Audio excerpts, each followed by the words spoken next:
Olá, meus amigos, Deus abençoe a todos vocês, que o Espírito Santo venha guiar o entendimento, venha abrir o entendimento e iluminar os seus pensamentos para que você saiba qual é a boa e agradável vontade de Deus para a sua vida. E você sabia? Se você não sabia, vai saber agora. Qual é a boa e agradável vontade de Deus para a vida da gente? A gente não sabe, não é? Por exemplo, quando eu estava na adolescência, eu não sabia se queria ser engenheiro, se eu queria ser médico, se eu queria ser advogado. Nada disso. Eu ficava em dúvida. Eu estava numa tremenda, num tremendo roda-moinho. Eu não sabia o que queria. E Deus é muito maravilhoso, é muito glorioso. E Deus, na sua palavra, instruída, inspirada, diz: lembra-te também do teu Criador nos dias da tua mocidade. Quando a gente se lembra de Deus, quando a gente se aplica à vontade de Deus na nossa vida, a gente vai com força. A gente não vê problemas na frente. A gente só vê a oportunidade. Lembra?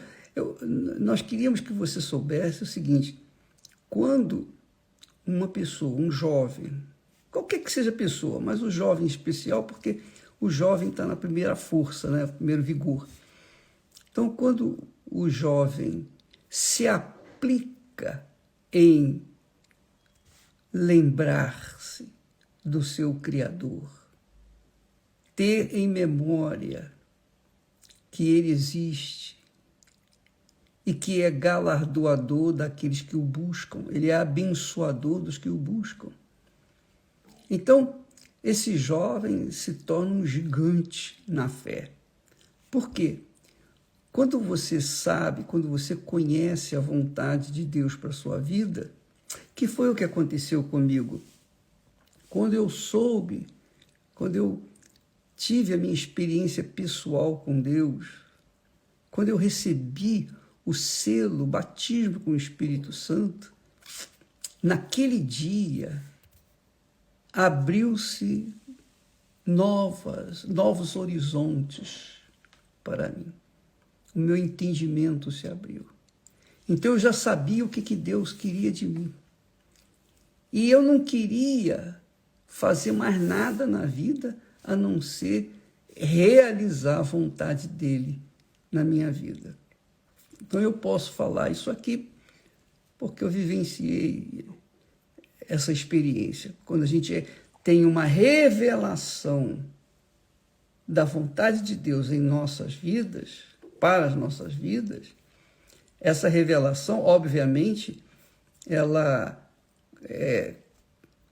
se integra, se envolve com a vontade de Deus. Então, quando eu soube qual era a vontade de Deus para a minha vida, é uma revelação. É uma revelação.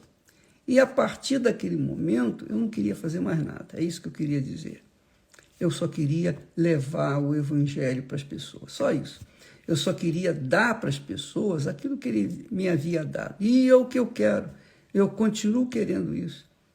Eu não peço a Deus vida longa. Eu não peço a Deus que ele me dê mais e mais e mais coisas. Não. Eu peço a Deus uma coisa, sempre, sempre, sempre. Senhor, ensina-me a fazer a tua vontade. Ensina-me, orienta-me. Eu quero dar, mas eu preciso saber como vou fazer isso. Então, isso é uma revelação. Quando Deus nos revela a vontade dele, é uma revelação que a gente vai depender da gente obedecer ou não àquela vontade. Se a gente obedece, a gente vai arrebentar. Mas se a gente não obedece, vai sofrer.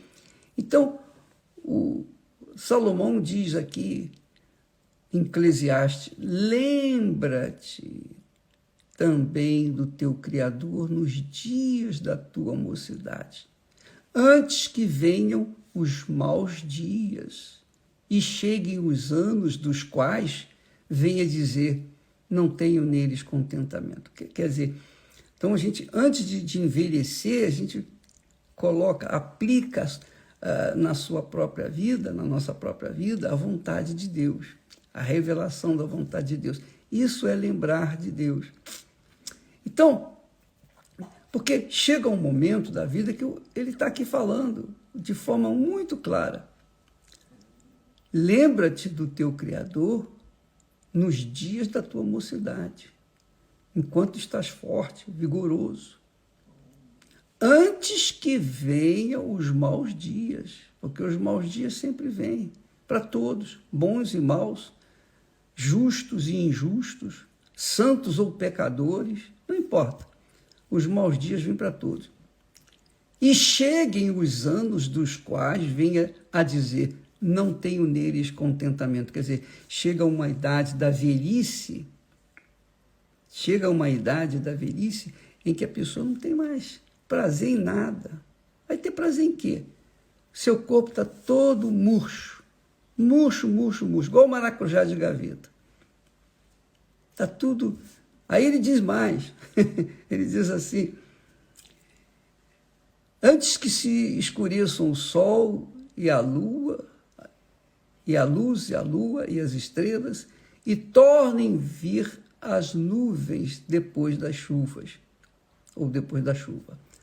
No dia em que tremerem os guardas da casa e se encurvarem os homens fortes, quer dizer, velhice, a pessoa, quando vai envelhecendo, ela vai ficando curvada. Aí ele continua dizendo, e cessarem os moedores, que são os dentes. É isso mesmo.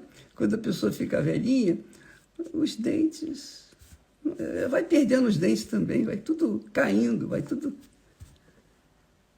por já serem poucos. E se escureçam os que olham pelas janelas, quer dizer, se escureçam a vista, não conseguem enxergar. Isso tudo, todo ser humano passa, se chegar à velhice, se chegar até a idade avançada. Se não chegarem, não chegaram. Mas, de qualquer forma, fica aqui o conselho. Aí, o que chama atenção, depois dele falar, até ele falando da velhice, ele fala assim, como também quando temerem o que é alto, quer dizer, a pessoa tem medo da altitude, qualquer que seja a altitude, subir numa escadinha, o velho vai ficar com medo. E houver espantos no caminho, e florescer a amendoeira. Florescer a amendoeira, o que significa isso? Não sei. E o gafanhoto for um peso. Olha só, o gafanhoto é um inseto, e ele foi um peso. O sujeito está tão velho, tão avançado em dias, que um gafanhoto é um peso. E perecer o apetite. Isso já era. Quando o apetite não vem mais, vai viver para quê? É isso que eu pergunto. Vai viver para quê? Para dizer para todo mundo, olha, eu cheguei aos 100 anos, cheguei aos 110 anos, 120 anos. O que adianta isso? Porque os olhos já não funcionam bem, a visão não funciona bem, o ouvido não escuta bem, o olfato, né? Nariz, já não há dente na boca para mastigar. Quer dizer, o homem vai se desmilinguindo, quer dizer, o ser humano. Aí ele diz assim, antes que se rompa o cordão de prata. O cordão de prata é uma alusão à vida, antes que acabe. Antes que o cordão de prata, que é a vida, se rompa. e se quebre o copo de ouro. Difícil quebrar um copo de ouro, mas acaba quebrando. E se despedace o cântaro junto à fonte. E se quebre a roda junto ao poço. Tudo isso, quer dizer, na velhice, tudo isso vai desfazendo, vai se desaparecendo. E aí ele fala uma coisa que eu quero, vai ser o tema da nossa mensagem durante essa semana. E o pó, agora chega o pó, morreu, o velho morreu e virou pó. Pó. Todo o seu corpo físico, toda a sua juventude, toda a sua beleza, todo o seu vigor, na velhice, não tem nenhum valor mais. Nada, zero. E aí, finalmente, a pessoa morre e o pó, que é o corpo humano, o pó volte à terra como o era. Nós somos pó, fomos feitos do pó da terra. Quer dizer, volta ao pó. O homem volta ao pó. E o espírito, aí ele fala do espírito. E o espírito volte a Deus que o deu. Aí ele não fala mais nada, ele não fala de alma. Ele fala do corpo e do espírito. O corpo volta ao pó. O espírito volta para Deus. Então você vai entender essa semana o que significa alma e espírito. Corpo você conhece, porque você tem vestido. Você sabe que é o corpo. Mas a alma e o espírito são distintos, são duas coisas diferentes. Quando fala o espírito volte a Deus, que o deu, é a inteligência, é a razão, é a consciência. A pessoa, a mente dela, a inteligência dela, que Deus emprestou enquanto ela estava aqui na Terra, seja incrédulo, seja ateu, seja cristão, seja muçulmano, seja lá o que for. Todo ser humano recebe talento. Às vezes a pessoa não estudou, mas ela é inteligente. Ela é muito inteligente. E eu lembro, quando fala de inteligência, eu lembro do meu avô, quer dizer, eu não conhecia, mas é o que se conta. O meu avô era um português muito, muito inteligente. E ele não tinha estudo, não tinha instrução, mas era um homem trabalhador, honesto, correto, era um homem muito sábio. E quando ele foi vender um cavalo que ele tinha, ele queria vender o cavalo e veio um comprador para o cavalo. E o comprador viu o cavalo, rodeou o cavalo, levantou o rabo do cavalo para ver se tinha alguma doença, examinou o cavalo inteiro.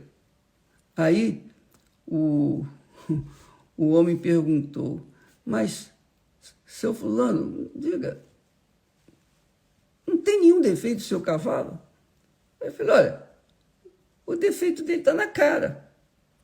Aí o homem olhou para a cara dele, levantou os beiços, porque se vê o animal pelos dentes, viu que os dentes do cavalo eram bons, falou, esse cavalo é bom, esse cavalo é novo. E o homem comprou o cavalo e foi para casa. 2 dias depois, o homem volta com o cavalo e diz, olha, seu fulano, eu tenho aqui o seu cavalo, você não me disse que o seu cavalo era cego. Aí, não, eu não disse que ele era cego, eu disse que o defeito que você me perguntou, eu disse que o defeito estava na cara. E ele, você não viu que ele era cego, mas o que eu posso fazer? Eu fui honesto com você, o defeito está na cara, você que descubra os seus defeitos. Aí já era. Então, o homem era muito sábio, esperto, não sabia ler nem escrever, mas sabia fazer negócio. Então, a inteligência, capacidade, raciocínio, talento de cada um é o espírito. é o Espírito. Então, a pessoa pode não ter instrução acadêmica, mas ela pode ser até analfabeta, mas pode ter certeza que tem sabedoria ali, pode ter certeza. E o Espírito é justamente isso. Essa inteligência que Deus empresta para todo ser humano, quer dizer, aqueles homens que criaram um avião, outros que criaram foguetes que vão à Lua, os cientistas, tudo isso, Deus empresta a sabedoria dele para o ser humano, que é o Espírito. Empresta a sabedoria. E quando o homem volta ao pó, essa sabedoria volta para Deus. É o que está aqui escrito. E o Espírito volte a Deus que o deu. O pó volta para a terra. O Espírito volta para Deus. E a alma? É a pergunta. Ele não fala aqui da alma. A alma, minha amiga e meu amigo, quem tem que decidir para onde vai é cada um de nós. Amanhã falaremos a respeito disso. Vale a pena você ler devagarzinho Eclesiastes, capítulo 12. Você vai ver, vai descobrir muita coisa maravilhosa, tá bom? Nós vamos estar amanhã aqui de volta e na semana que vem nós vamos fazer uma campanha de resgate da alma. Se você tem a sua alma ferida, frustrada, depressiva, falida, semana que vem nós vamos ter a campanha de oração, de intercessão, de salvação da alma em todas as igrejas universal do Reino de Deus, em todo o mundo. Nós estaremos nesse espírito de salvar almas. Deus abençoe a todos e até lá em nome do Senhor Jesus. Amém.